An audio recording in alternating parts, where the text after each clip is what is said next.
अभिवादन स्वीकार कीजिए ब्रजेश मिश्रा का। आप देख रहे हैं द डिबेट। हम बात करेंगे कोरोना वायरस के लगातार बढ़ते हुए खतरनाक, भयावह, घातक और जानलेवा संक्रमण की। उत्तर प्रदेश में इन दिनों हालात नियंत्रण से लगभग बाहर हो चुके हैं और स्थितियां आउट ऑफ कंट्रोल हैं। आज दो महत्वपूर्ण घटनाक्रम में उत्तर प्रदेश के मुख्यमंत्री योगी आदित्यनाथ और समाजवादी पार्टी के सुप्रीमो और पूर्व मुख्यमंत्री अखिलेश यादव कोरोना वायरस संक्रमित पाए गए हैं। दोनों कोरोना पॉजिटिव हैं और दोनों आइसोलेशन में, होम में, घरों पे मौजूद हैं। उनकी हालात का लगातार जायजा लिया जा रहा है, उनके स्वास्थ्य की लगातार निगरानी की जा रही है। योगी आदित्यनाथ और अखिलेश यादव होम आइसोलेशन में चले गए हैं और दोनों का रेगुलर हेल्थ बुलेटिन भी जारी किया जा रहा है। दोनों के हालत अभी ठीक है, अभी हॉस्पिटलाइजेशन की कोई स्थिति नहीं है। दोनों के जितने भी पैरामीटर्स हैं वो सामान्य हैं। खांसी जुखाम की बातें कही जा रही हैं, लेकिन फीवर जैसी स्थिति नहीं है। ये तो हुआ वीआईपीज़ के अपडेट। उत्तर प्रदेश सरकार के कैबिनेट मंत्री आशुतोष टंडन उर्फ गोपाल टंडन नगर विकास के मंत्री हैं, वो भी कोरोना वायरस पॉजिटिव के शिकार हुए हैं और वो 2 दिन पहले अपने पिताजी की जयंती के अवसर पर मुख्यमंत्री आवास पर एक कार्यक्रम आयोजित करवा रहे थे, जिसमें तमाम बड़े मिनिस्टर्स और नेता शामिल हुए थे। कोरोना वायरस का संक्रमण बहुत घातक तरीके से फैल रहा है और सबसे ज्यादा प्रभावित कोई शहर है तो उसका नाम लखनऊ है, राजधानी। आज 5,300 से भी ज्यादा नए केसेस सामने आए हैं और ये नए केसेस का सिलसिला लगातार बढ़ता जा रहा है, वो भी तब जब हम जांच सीमित मात्रा में कर रहे हैं। सीमित जांचों के बावजूद लखनऊ, वाराणसी, प्रयागराज और कानपुर, ये उत्तर प्रदेश के 70% केसेस अकेले इन्हीं 4 जनपदों से आ रहे हैं। बाकी जगह 200, 300, 400 केसेस निकल रहे हैं, वहां भी जांचें बहुत सीमित हैं और वो भी एंटीजन टेस्टिंग है, जिनकी प्रामाणिकता हमेशा संदिग्ध रहती है। कोरोना वायरस से मरने वालों की संख्या में लगातार इजाफा हो रहा है, हालात बिगड़ रहे हैं, टेस्टिंग हो नहीं रही है। प्राइवेट लेबोरेटरीज में हालत बहुत खराब है। बहुत मुश्किलों के बाद लाइनों में लगकर प्राइवेट लेबोरेटरीज में किसी तरह कुछ जांचें हो पा रही हैं, वो भी सीमित मात्रा में, क्योंकि तमाम शहरों में प्रशासन ने प्राइवेट लेबोरेटरीज पर शिकंजा कस रखा है कि तुम जांच सीमित मात्रा में करोगे। लिहाजा बड़ी तादाद में लोग अपनी जांच नहीं करा पा रहे हैं। होम घरों से सैंपल कलेक्शन बंद है। यह हुई प्राथमिक बात। अब आ जाइए इन हॉस्पिटलाइजेशन की बात। अगर आप कोरोना वायरस से गंभीर ग्रसित हैं, आप या आपका कोई परिजन, तो उत्तर प्रदेश में इस वक्त इन 4 शहरों में बेड उपलब्ध नहीं है। आप कितनी भी सोर्स लगा लें, कितनी भी सिफारिश करा लें, कितने भी ताकतवर आईएएस अफसर को जानते हो, आईपीएस को जानते हो, मिनिस्टर्स को जानते हो, या मुख्यमंत्री कार्यालय में भी आपका कोई जानने वाला है, तो भी इस वक्त वो आपकी मदद नहीं कर पाएगा। क्यों नहीं कर पाएगा? क्योंकि बेड उपलब्ध नहीं है, हाउसफुल है। उसके बावजूद अगर आप बेड का इंतजाम कर लेते हैं तो उत्तर प्रदेश सरकार के स्वास्थ्य विभाग का एक आदेश है कि जब तक संबंधित जिले का सीएमओ अनुमति पत्र, रेफरल स्लिप नहीं देगा, तब तक कोई भी हॉस्पिटल, चाहे वो प्राइवेट हो या सरकारी, कोरोना मरीज को भर्ती नहीं कर सकता। यह एक ऐसा फैसला है जो कोरोना वायरस के मरीज संक्रमितों के साथ अत्याचार है। कोई किसी तरह जुगाड़ करके, सिफारिश लगा के, कह सुन के, अतिरिक्त पैसे देकर अगर बेड भी इंतजाम करता है तो संबंधित जिले के सीएमओ रेफरल स्लिप यानी अनुमति पत्र नहीं देते हैं। जांच आप करेंगे नहीं, हॉस्पिटल की क्षमता आप बढ़ाएंगे नहीं, मरीजों को आप भर्ती करेंगे नहीं, और कोई अगर भर्ती होने का अरेंजमेंट कर ले तो आप अनुमति पत्र नहीं दोगे, और दुर्भाग्यवश आपके किसी प्रियजन की मौत हो जाती है, तो लखनऊ के शमशान घाट भी हाउसफुल हैं। वो भी तब जब 100 चिताओं को जलाने के लिए प्लेटफॉर्म बनाए गए हैं। 100 चिताओं को जलाने के लिए एक साथ प्लेटफॉर्म बनाए गए हैं। लकड़ियां आज कम पड़ गईं, बाहर से मंगानी पड़ी, हाहाकार मचा हुआ है। 4-4, 5-5 दिन लग रहे हैं लोगों की जांच रिपोर्ट आने में। ऐसा नहीं कि जांच लेबोरेटरीज धीमी कर रही हैं, ऐसा प्रतीत होता है कि उनको धीमा करने के लिए कहा गया है, क्योंकि उसके पहले 7 अप्रैल तक जांच बहुत तेजी से हो रही थी। जैसे ही 6-7 अप्रैल से नंबर ऑफ केसेस बढ़ना शुरू हुए, कोरोना पर चर्चा शुरू हुई वैसे ही प्रशासन ने प्रतिबंध लगाने शुरू कर दिए। शायद यही कारण है कि उत्तर प्रदेश में कोरोना का संक्रमण बेहद घातक तरीके से फैल गया और आज हालात नियंत्रण से बाहर हैं। खैर, आज प्रधानमंत्री जी ने इंटरवीन किया, सीबीएसई की परीक्षाएं टाली गईं, कुछ स्थगित की गईं, क्लास 10 की स्थगित की गई, रद्द कर दी गई और क्लास 12 के लिए 1 जून को समीक्षा होगी। लेकिन उत्तर प्रदेश में बोर्ड एग्जाम को लेकर, जो दुनिया का सबसे बड़ा बोर्ड है, जहां 68 लाख बच्चों को इम्तिहान देना है, उत्तर प्रदेश के हमारे प्यारे बच्चों को, उसको लेकर अभी उत्तर प्रदेश सरकार ने कोई फैसला नहीं लिया है। भारत सरकार परीक्षा रद्द कर सकती है, टाल सकती है, लेकिन उत्तर प्रदेश की सरकार विचार करने तक को तैयार नहीं है। ये हालात हैं। इंजेक्शन उपलब्ध नहीं है।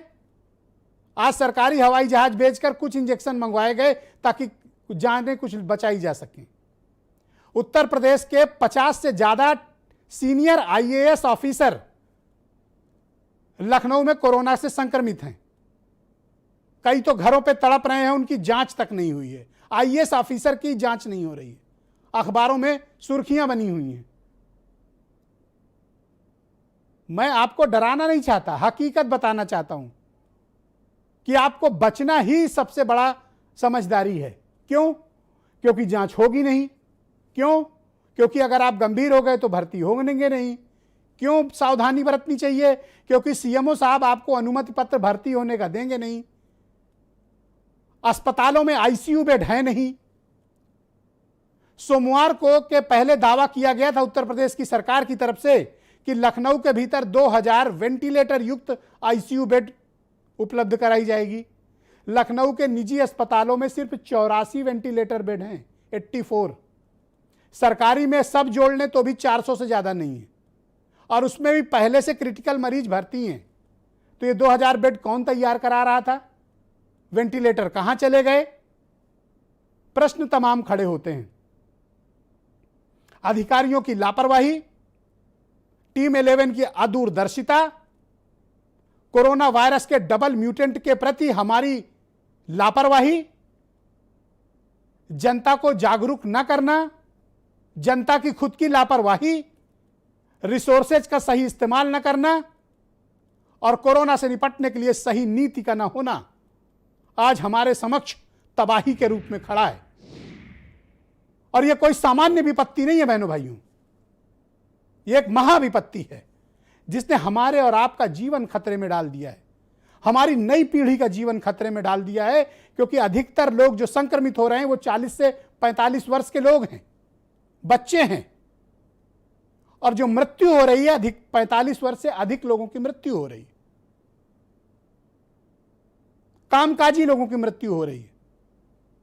उत्तर प्रदेश के सचिवालय, सरकारी दफ्तर कोरोना वायरस संक्रमित लोगों से भय पड़े हैं। हम चुनाव का उत्सव भी इसी बीच मना रहे हैं, कर्मचारियों की, जनता की जान जोखिम में डालकर। क्या हमने महाविपत्ति से कुछ सीखा? पुराने अनुभवों से कुछ सीखा? नहीं सीखा। अगर सीखा होता तो हम ये गलतियां नहीं कर रहे होते जो हम कर रहे हैं, और ये गलतियां हम लगातार दोहरा रहे हैं। सर्वोच्च सुरक्षा प्राप्त व्यक्ति भी इस संक्रमण का शिकार है। उदाहरण उत्तर प्रदेश के मुख्यमंत्री हैं, उदाहरण उत्तर प्रदेश के पूर्व मुख्यमंत्री हैं। तो यह वायरस आपको क्या कहां तक पहुंचाएगा आप कल्पना नहीं कर सकते हैं। मैं बार बार चेतावनी दे रहा हूं पिछले 1 साल से कि इंफ्रास्ट्रक्चर को मजबूत करने, कोरोना वायरस से निपटने के लिए पर्याप्त पारदर्शी नीति होने, जन जागरूकता फैलाने, मेडिकल इंफ्रास्ट्रक्चर बढ़ाने, अस्पतालों की क्षमता बढ़ाई जानी चाहिए, ना कि शमशान घाट की क्षमता बढ़ाई जाए। कब्रिस्तान में लाइनें लगी हुई हैं। सरकारी डेटा जो बताया जा रहा है वो एक अलग विषय है। शमशान घाट और कब्रिस्तान के मसले कुछ और हैं। वहां से रिपोर्टिंग करना मीडिया ने शुरू किया, तब हालात सामने आए हैं कि आज कोरोना वायरस डेड बॉडी से मृत्यु प्राप्त लोगों की कितनी डेड बॉडीज जलाई गई और कितनी दफनाई गई। इसलिए सावधानी ही सबसे बड़ा बचाव है। सरकार के भरोसे मत बैठिए, जानने वालों के भरोसे भी मत बैठिए, क्योंकि जब विपत्ति आएगी तो आपको कोई बेड नहीं दिला पाएगा। उनके अनुभवों से सीखिए जिनको वायरस हुआ, उन परिवारों के दुखों को समझिए जिनके घर के प्रियजनों को जिन्होंने खोया, जिनकी मृत्यु हुई, उनकी जिंदगी खराब हो गई, जिंदगी बर्बाद हो गई लोगों की, खाने पीने तक को लोग तरस गए। आज भी जो कोरोना वायरस को लेकर गंभीर नहीं है वो भारी गलती कर रहे हैं। वो खुद का जीवन, अपने परिवार का जीवन, नई पीढ़ी का जीवन और आने वाली नस्लों के लिए एक बहुत बड़ा जोखिम तैयार करके जा रहे हैं। उत्तर प्रदेश के हालात बहुत खराब हैं, विशेष तौर पर लखनऊ, वाराणसी के हालात ये हैं कि वहां के कलेक्टर ने पब्लिक सूचना दे दी है कि कोई भी व्यक्ति, पर्यटक या श्रद्धालु वाराणसी ना आए 1 महीने। वार्निंग जारी की है वहां के जिलाधिकारी ने। वहां के अस्पतालों में जगह नहीं है वाराणसी में, जांच भी सीमित है। प्रयागराज, कानपुर, यही हालात है, लोग तड़प तड़प कर मर रहे हैं। एक एक सांस के लिए संघर्ष चल रहा है। आती हुई हर एक सांस जीवन की उम्मीद देती है कोरोना वायरस पीड़ित लोगों की।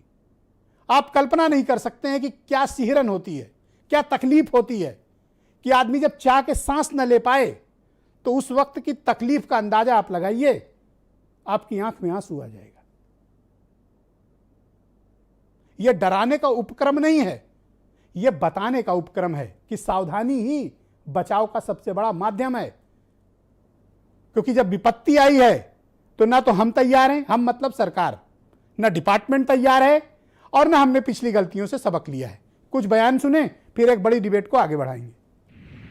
यदि ये उत्सव खासकर यहाँ देश के गरीब एवं अन्य सभी जरूरतमंद लोगों को फ्री में वैक्सीन लगाने के रूप में मनाया जाता तो ये ज़्यादा उचित होता। चिकित्सीय उपकरण और चिकित्सा के संबंध में अगर कहीं कमी की कोई शिकायत आती है तो उसको पूरा करने के निर्देश जारी किए गए हैं। और लखनऊ में भी हमारे 2000 बेड अतिरिक्त बन सके के निर्देश दिए हैं। हॉस्पिटल के एडमिशन के लिए आपको सीएमओ से लेटर चाहिए। तो इस तरह की अजीब अजीब चीजें जो सरकार जिस तरह के रूल्स बना रही है, जिससे लोगों पर और भी एक्चुअली दुगना आक्रमण है। एक तो कोरोना का आक्रमण है, दूसरा सरकार की तरफ से आक्रमण है। अनाप शनाप प्राइवेट नर्सिंग होम में इस समय वसूली हो रही है। मरीज परेशान है, वो कह रहे हैं साहब 50,000 लाओ, कोई कह रहा है 1 लाख लाओ। एक फोन नंबर पर आप बताइए मुझे 7,343 केसेस निगेटिव आ गए। ये हो रहा है उत्तर प्रदेश में कोरोना के साथ खिलवाड़। तो ऐसा तो मत कीजिए। आज के कार्यक्रम को आगे बढ़ाते हैं। हरीश चंद्र श्रीवास्तव भारतीय जनता पार्टी से हैं, doctor Vaibhav Khanna Health City के निदेशक हैं, doctor Anoop Agarwal NH cell IMA के चेयरमैन हैं, डॉक्टर उमा शंकर पांडे कांग्रेस के प्रवक्ता हैं और खुद डॉक्टर भी हैं, डॉक्टर सुनील सिंघल IMA दिल्ली से हैं, जुड़ चुके हैं, अध्यक्ष हैं, मेरे साथ इस कार्यक्रम में जुड़े हैं।